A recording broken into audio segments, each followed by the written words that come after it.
안녕하세요. 지금까지 내분비학 총론에 대해서 설명을 드렸고 오늘부터 이해하는 임상 내분비학 강론 시작하도록 하겠습니다.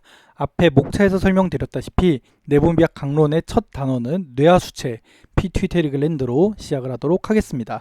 뇌하수체, 영어로 피튜이터리 글랜드 내지는 하이포피시스라고 불리는 이 내분비 기관은 작지만 굉장히 많은 기능을 하고 다양한 종류의 호르몬을 분비하기 때문에 내분비학의 기본 원리를 파악하는 데 있어서 굉장히 중요한 단원이기도 하고 또한 많은 분들이 고생을 하고 힘들어하는 단원이기도 합니다. 뇌하수체는 앞에 총론에서 설명드렸다시피 내분비 장기들에 있어서 중간관리자 역할을 합니다.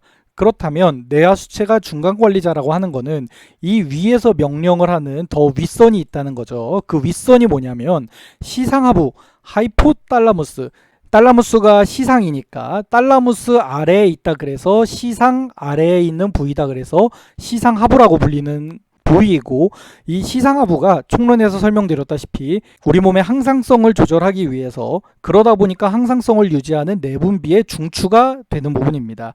이러한 시상하부가 직접적으로 조절하는 부위들도 있지만 내분비계 같은 경우는 뇌하수체라고 하는 하청을 통해서 조절하는 장기들이 되게 많기 때문에 내분비 공부는 일반적으로 시상하부 뇌하수체로 시작하는 경우가 제일 많고, 저도 시상하부 뇌하수체계부터 설명을 드리려고 합니다. 해부학적으로 시상하부라고 하는 것은 어디 있냐면은 여기 이렇게 뇌가 있을 때 시상이라고 하는 부위는 뇌의 딱 한가운데 이쯤에 있습니다. 여기보다 약간 아래에 있는 이 부위가 바로 시상하부가 있는 영역이 됩니다. 하이포탈라무스. 이 시상하부라는 조그만 뇌 영역이 우리 몸의 항상성을 다 감지하고 조절하는 역할을 하게 되고, 이 시상하부가 요 밑에 달려있는 조그만 뇌 부위인 뇌하수체라고 하는 곳으로 명령을 내려서 우리 몸에 다양한 호르몬을 분비하도록 조절을 하게 됩니다. 이렇게 시상하부는 약간 위에 있고 뇌하수체는 약간 아래쪽에 있는데, 여기서 구조를 보시면 알겠지만 이제 이 부분이 시상하부에 해당하고요. 여기서 이 아래쪽에 있는 이 부분이 뇌하수체라고 불리는 부분입니다. 보시다시피 시상하부랑 뇌하수체 사이는 거리가 좀 있죠.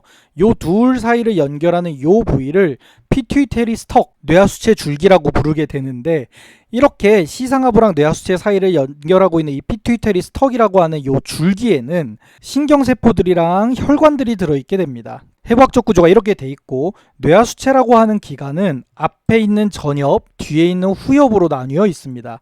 근데 재밌는 점은 뭐냐면은 뇌하수체 전엽, 요 앞쪽 같은 경우는 내분비 기관으로서 글랜드, 샘으로 이루어져 있다는 것입니다. 그러나 뇌하수체 후엽, 요 뒤쪽 절반 같은 경우는 내분비 기관인 샘이 아니고 그냥 신경 덩어리입니다. 너브입니다. 그렇기 때문에 시상하부가 뇌하수체 전엽을 조절하는 방식이랑 후엽을 조절하는 방식에는 다소간 차이가 있습니다. 우선 뇌하수체 후엽을 설명을 드리자면 뇌하수체 후엽은 비교적 간단합니다. 시상하부가 이렇게 위쪽에 있고 피튜이터리 스톡을 통해서 시상하부에 있는 세포들이 직접 축색돌기 엑손을 뇌하수체 후엽까지 내밀고 있고, 요 뉴런이 뿌리는 호르몬이 바로 이 뇌하수체 후엽에 있는 혈관을 타고 몸으로 나가는 내분비 기관이 되는 형태입니다. 그렇기 때문에 뇌하수체 후엽은 이 부분이 따로 내분비 기관이라고 부르기가 참 민망한 것이, 실질적으로 위에 있는 시상하부에 있는 신경세포가 단순히 이 자리에 엑손을 대고서는 여기다가 뿌리는 호르몬이 이 자리에서 혈관을 타고 올라타는, 거쳐가는 부위에 지나지 않기 때문이죠. 그러나 뇌하수체 전엽은 앞에서 설명드렸다시피 이 자체가 호르몬을 만들 수 있는 내분비 샘입니다. 그래서 어떤 식으로 조절이 되냐면 시상하부에 있는 신경세포 뉴런들이 엑손을 뻗어서 이 엑손 끝에서 호르몬을 낸다는 점은 후엽이랑 동일합니다. 그러나 뇌하수체 전엽을 지배하는 시상하부의 신경세포들은 엑손이 뇌하수체까지 내려가는 게 아니고 피튜이터리 스톡이 시작하는 부분까지만 엑손, 축색돌기가 뻗어 있습니다. 그러면 이 자리에서 뇌하수체를 조절하기 위한 호르몬들, 소위 뇌하수체 전엽을 움직이는 릴리징 호르몬, 분비 호르몬들이 여기로 분비가 되는 거죠. 그러면은 시상하부에 있는 뉴런들이 피튜이터리 스톡 시작하는 데다가 릴리징 호르몬, 분비 호르몬들을 내뿜으면 이 혈관을 타고서는 뇌하수체 전엽에 가서 작용을 하게 되고, 그 작용을 받은 뇌하수체 전엽에 있는 내분비 샘 세포들이 각자 자기가 만들어야 되는 호르몬을 만들게 되는 거죠. 그래서 이 호르몬을 이렇게 뇌하수체 전엽이 만들어낸 호르몬은 뇌하수체 전엽에 있는 혈관으로 분비를 해서 온몸으로 퍼져나가게 됩니다. 그래서 여기서 시상하부부터 뇌하수체 전엽까지 요만큼 아주 짧은 거리기는 하지만 요만큼 시상하부가 분비한 릴리징 호르몬을 운반해주는 혈관이 있는데 이 혈관은 문맥, 포탈베인이라고 부릅니다. 우리가 포탈베인이라고 하면은 모두가 간문맥을 생각할 겁니다. 이 포탈베인이라고 하는 게 원래 개념이 어떻게 되냐면은 모든 혈관, 대부분의 혈관들은 기본적으로 심장을 기준으로 피가 나가는 혈관이 있고 심장으로 피가 들어오는 혈관이 있습니다. 심장에서부터 피가 나가는 혈관들을 보고 우리가 동맥, 아터리라고 부르는 거고 심장으로 피가 돌아가는 혈관들을 보고 우리가 베인, 정맥이라고 부르게 되죠. 그런데 간 문맥 같은 경우는 내장에 있는 정맥들을 통해서 들어온 피가 IVC, 하대정맥이라고 하는 정맥으로 지나가는 사이의 길이기 때문에 얘는 심장 기준으로 나가는 놈이라고 하기도 그렇고 들어가는 놈이라고 하기도 그러니까 요 간에 지나는 요 베인을 보고 우리가 포탈베인, 문맥이라고 따로 부르는 겁니다. 이런 종류의 베인들을 우리 몸의 포탈베인, 문맥이라고 부르는 게 크게 두 개가 있는데 하나가 저 유명한 간에 있는 포탈베인이고 또 하나가 시상하부에서 시작해서 뇌하수체까지 연결하는 요 짧은 길이를 이어주는 포탈베인, 문맥이 하나가 더 있습니다. 그래서 흔히 쓰이는 표현은 아니지만 요 자리도 문맥이 있다 라고 하는 거를 설명을 드리고요. 좌우간 시상하부에서 문맥을 통해서 뇌하수체까지 내려간 릴리징 호르몬들은 뇌하수체 전엽에서 자기에 맞는 종류의 세포를 만나서 글랜드 세포를 만나서 필요한 호르몬을 분비하게 됩니다. 예시를 들자면은 맨날 갑상선 예시를 자꾸 들게 되는데 그 갑상선 호르몬 분비 호르몬 TRH가 있고 시상하부에서 분비하는 갑상선 자극 호르몬 TSH가 있고 그 아래로 갑상선 호르몬인 T3, T4가 나오게 되죠. 그러면은 시상하부에 있는 요 뉴런들이 만드는 게 TRH 분비 호르몬이 해당되면 얘가 여기 포탈베인으로 분비가 되면 포탈베인의 혈류를 타고 뇌하수체 전엽으로 오면 뇌하수체 전엽에 있는 TSH 분비 세포가 TSH를 만들고 이 TSH가 뇌하수체 전엽에 있는 혈관을 타고 온몸으로 퍼져서 결국에는 갑상선까지 가서 갑상선을 자극해서 갑상선이 T3랑 T4를 합성하도록 명령을 내리게 되는 거죠. 이런 식으로 시상하부, 뇌하수체, 그 다음에 타겟올간이라고 하는 3단계의 체계가 내분비 체계가 이루어지게 되는 겁니다. 우리가 스트레스 관련해서 주로 이야기하게 되는 HPA 엑시스 같은 경우도 같은 원리인데 이게 하이포탈라무스, 피튜이테리, 아드레날 글랜드 엑시스로 시상하부랑 뇌하수체랑 하청업체로 부신, 아드레날 글랜드로 이어지는 요런 3단계의 내분비 체계를 HPA 엑시스라고 부르게 되는 거죠. 이런 식으로 비단 부신만이 아니고 뇌하수체의 하청을 받게 되는 타겟 올간들은 모두 다 HP 어쩌고 하는 엑시스를 따르게 되는 겁니다. 그래서 뇌하수체 전엽이랑 뇌하수체 후엽에서 분비하는 호르몬이 뇌하수체 후엽이 2개가 있고 뇌하수체 전엽이 6개가 있습니다. 그래서 이 8개의 호르몬에 대해서는 잘 알아두셔야 되는데 뇌하수체 후엽, 좀 간단한 시스템이죠. 하이포탈라무스, 시상하부에 있는 뉴런이 직접 축색돌기 엑손을 뇌하수체 후엽까지 뻗어서 여기에 있는 혈관으로 직접 호르몬을 분비하는 호르몬이 2개가 있습니다. 하나가 ADH, 항인용 호르몬 내지는 혈압을 올리는 바소프레신이라고 하는 호르몬, 이름은 다르지만 같은 호르몬을 지칭하는 겁니다. 이 호르몬들이 뇌하수체 후엽을 통해서 분비가 되게 되고요. 그 다음에 옥시토신, 우리가 그 출산 시에 자궁을 수축시키는 역할을 하는 호르몬인 옥시토신이 또 여기서 분비가 되게 됩니다. 그래서 뇌하수체 후엽에서 나오는 호르몬이 ADH랑 옥시토신 2가지가 있고 얘네들 같은 경우는 앞에서 말씀드렸다시피 뇌하수체 후엽은 따로 얘네들이 내분비 기관인 게 아니고 그냥 시상하부의 뉴런 엑손이 지나치는 길이라고 말씀을 드렸듯이 여기에는 따로 글랜드 세포가 없기 때문에 얘네들을 분비하는 별도의 세포가 뇌하수체에 있는 게 아니고 시상하부에 존재하게 됩니다.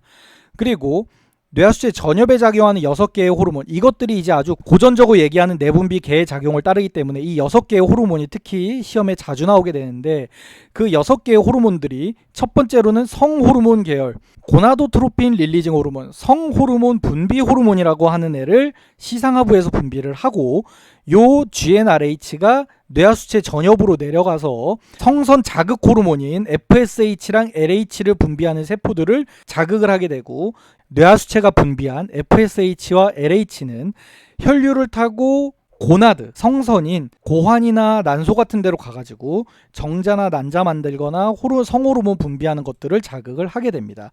두 번째로 갑상선 계열이 있는데, 갑상선 호르몬 분비 호르몬, 릴리징 호르몬이죠. 요거를 시상하부에서 분비를 하면 포탈베인을 타고서는 뇌하수체로 가서 뇌하수체에 있는 TSH 분비하는 세포가 TSH를 분비를 하면 이게 혈류를 타고 갑상선까지 가서 갑상선이 갑상선 호르몬인 T3, T4 같은 호르몬을 합성하게 됩니다. 다음으로 세 번째 시스템은 프로락틴 릴리징 호르몬, 프로락틴을 분비하게 만드는 호르몬을 시상하부가 분비를 하면은 포탈베인을 타서 뇌하수체로 가서 뇌하수체에 있는 락토트로프, 프로락틴을 분비하는 세포들을 자극을 하면 그 세포들이 프로락틴을 합성을 해서 뿌리게 되고, 역시나 전신 혈류를 타고서는 젖샘으로 가가지고 젖샘에서 젖을 만들게 하는 작용을 하게 됩니다. 다음으로 성장 호르몬 체계인데, 그로스 호르몬 릴리징 호르몬이라고 하는 성장 호르몬 분비 호르몬을 시상하부가 만들면 역시나 포탈베인을 타고 뇌하수체 전엽으로 가면 뇌하수체 전엽에 소마토트롭이라고 하는 부류의 세포들이 성장 호르몬을 만드는데, 그 세포들이 성장 호르몬을 분비해서 혈류를 통해서 우리 몸 여기저기로 가가지고 우리 몸이 성장하는 것을 돕고 혈당을 높이는 등의 작용을 하게 됩니다. 마지막으로 그 유명한 HPA 엑시스라고 하는 스트레스 호르몬 내지 코티졸을 분비하는 체계가 해당되게 되는데, 이거는 시상하부에서 콜티코트로핀 릴리징 호르몬이라고 콜티코트로핀을 분비하게 하는 호르몬을 분비를 하면은 역시나 포탈베인을 타고 뇌하수체 전엽으로 가서 뇌하수체 전엽에 콜티코트롭이라고 불리는 세포들이 ACTH라고 불리는 호르몬을 분비하게 되고, 요거가 역시나 뇌하수체 전엽의 혈관을 타고 전신으로 퍼져서 그 유명한 부신, 아드레날 글랜드로 가서 부신이 만드는 여러 종류의 호르몬들을 분비하게 만드는 작용을 합니다.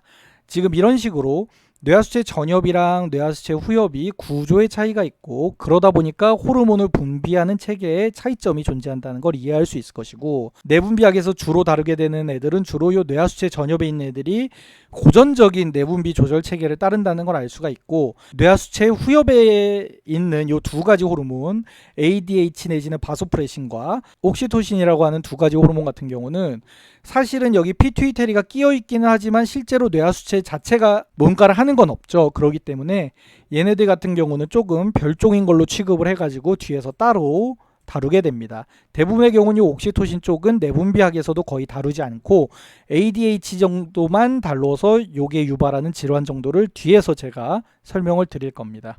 지금 단어는 뇌하수체다 보니까 요 뇌하수체에서 분비되는 호르몬인 요 8개의 호르몬에 대해서 제가 설명을 드릴 거고, 얘네들이 결국 작용하는 요 타겟 호르몬들 같은 경우는 타겟 올간이 다 다양하게 있지 않습니까? 여기 보면 생식기가 있을 거고, 갑상선이 있고, 젖샘이 있고, 우리 몸이 있고, 부신이 있으니까 이들 중에서 타겟 오간이 따로 있는 경우, 대표적으로 갑상선이랑 부신 같은 경우는 제가 강론에서 다른 단원, 각각 갑상선 단원이랑 부신 단원에서 자세히 설명을 드릴 거고, 그렇게 따로 나뉘지 않는 애들에 대해서만 이번 뇌하수체 단원에서 간략하게 설명을 드릴 겁니다.